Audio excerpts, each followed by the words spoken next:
So, will you ever be over the grief is one of the things that my divorce group ponders a lot of the time.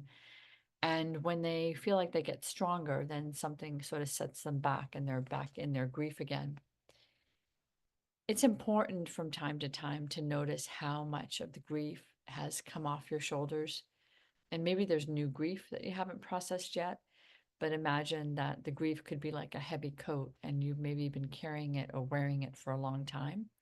But maybe you're further along than you think, and maybe you're closer to being more neutral about some of the things that have occurred in your life.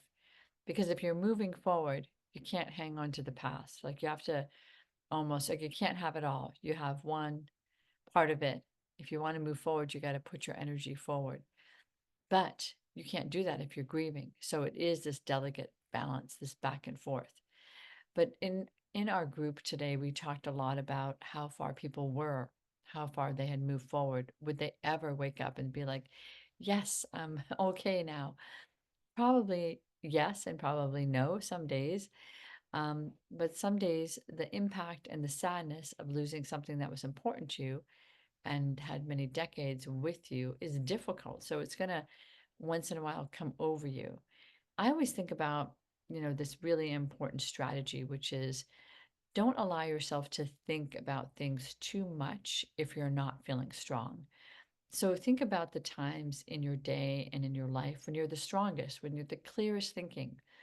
A lot of times people tell me it's like after they've like taken care of themselves, however that might be, taken space, taken walk, exercise, and all of a sudden they're like, cha-ching, it's like all clear in their mind and they can handle a lot more.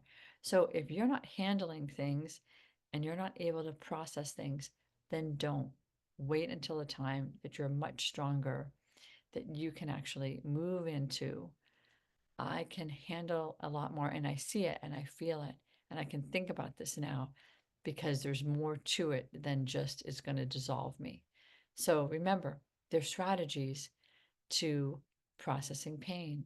And there's also strategies and timing and choosing not to.